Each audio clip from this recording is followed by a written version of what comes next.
बिस्मिल्लाहिर्रहमानिर्रहीम अस्सलाम वालेकुम। जैसा कि आप सभी लोग जानते हैं कि पिछले 1-2 दिन से कोहरा जो है वो बढ़ रहा है।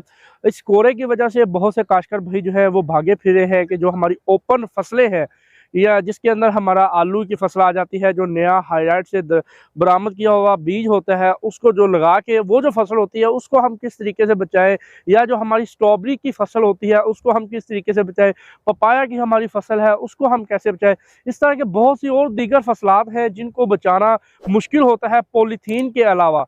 ऐसी फसलें जो हमारी पॉलीथीन के अंदर होती हैं वो तो बच जाती है कोहरे से, लेकिन जिनके ऊपर हम पॉलीथीन नहीं डाल सकते, शापर नहीं डाल सकते, उन फसलों को हम लोग किस तरीके से बचाएं कोहरे से। तो इस वजह से बहुत से काश्तकार भाई भागे होते हैं। इस वीडियो के अंदर हम लोग बात करेंगे कि अपनी फसल को कोहरे से हम लोग किस तरह से बचा सकते हैं। देखिए काश्तकार भाइयों, जब भी कोहरा पड़ता है उसका एक साइन ये होता है, उसका सिंबल ये होता है कि सारा दिन तेज धूप निकलती है और 3-4 बजे तक ठंडी हवाएं चलती हैं, और वो एक निशानी होती है, वाज़ह निशानी होती है कि रात को कोहरा जो है वो लाजमन पड़ेगा। कोहरा जो होता है उसका जो टेम्परेचर, यानी कि जो हमारा टेम्परेचर है वो जब एक हद से नीचे चला जाए, 1 डिग्री से भी कम चला जाए, तो उस वक्त पत्तों के ऊपर, जहाँ पे खुश्क जगह होती है वहाँ पे पत्तों के ऊपर या जो हमारी घास फूस होती है उसके ऊपर एक सफ़ेद बर्फ़ की तह जो है वो जम जाती है, जो पत्तों के अंदर मौजूद छोटी छोटी फैक्ट्रियों को तबाह कर देती है, जिसकी वजह से हमारा वो पौधा जो है वो बेजान हो जाता है। जब उसकी खुराक बनाने वाली फैक्ट्रियां ही खत्म हो जाती हैं तो पौधा आगे सर्वाइव नहीं कर पाता। इस वजह से काश्तकार भाई बहुत परेशान होते हैं कि हमारी फसलें खड़ी हुई हैं, हम उन फसलों को कैसे बचाएं। देखिए काश्तकार भाइयों, सबसे बेहतरीन तरीका जो है अपनी फसल को बचाने का वो यही है कि आपको जब पता चले कि सारा दिन एक अच्छी धूप निकली हुई है, ठंडी हवाएं चल रही हैं जैसा कि अभी चल रही हैं, तो ये वाज़ह निशानी है कि रात को कोहरा पड़ेगा ही पड़ेगा।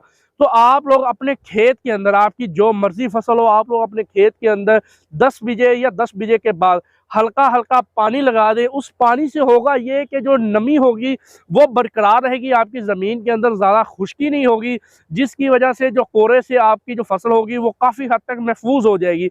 इसके अलावा कंपनियां ये क्लेम करती हैं कि उनके पास कुछ ऐसे बायो सप्लीमेंट मौजूद होते हैं जो अगर आप फसल के ऊपर स्प्रे कर दें तो वो सप्लीमेंट भी आपकी फसल को कोहरे से बचा लेते हैं। आपको उनका स्प्रे भी जो है वो लाजमन करना चाहिए, ताकि आपकी जो फसल हो वो लाजमन कोहरे से बचती रहे।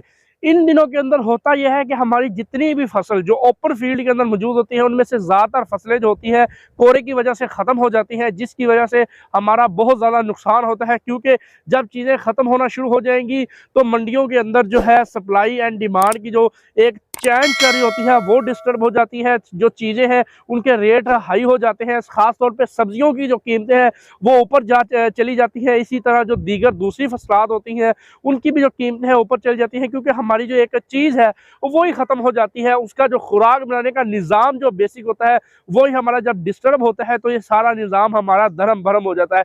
इस वक्त जो सबसे ज़्यादा मसला होता है वो आलू की जो नई फसल है उसको होता है, या स्ट्रॉबेरी को होता है, या पपाया वगैरह को होता है। बकाया जितनी भी हमारी सब्जियात होती है छोटे कारोबारी, उनके ऊपर लोग जो है वो पॉलीथीन के शापर डालते हैं। अगर आपने अभी तक नहीं डाला तो आप अपनी फसल के अंदर, जो फसल छोटी है उसके अंदर आप अपना पॉलीथीन का शापर डालें, तब आप अपनी फसल को कोहरे से बचा सकते हैं। इसके अलावा कोई ऐसा तरीका नहीं है जिससे आप अपनी फसल को कोहरे से बचा सकते हो। उम्मीद है काश्तकार भाइयों आपको वीडियो अच्छी लगी होगी, पसंद आई होगी। मिलते हैं फिर अपनी किसी और वीडियो में, तब तक के लिए दुआ में याद रखिएगा। अल्लाह हाफ़िज़।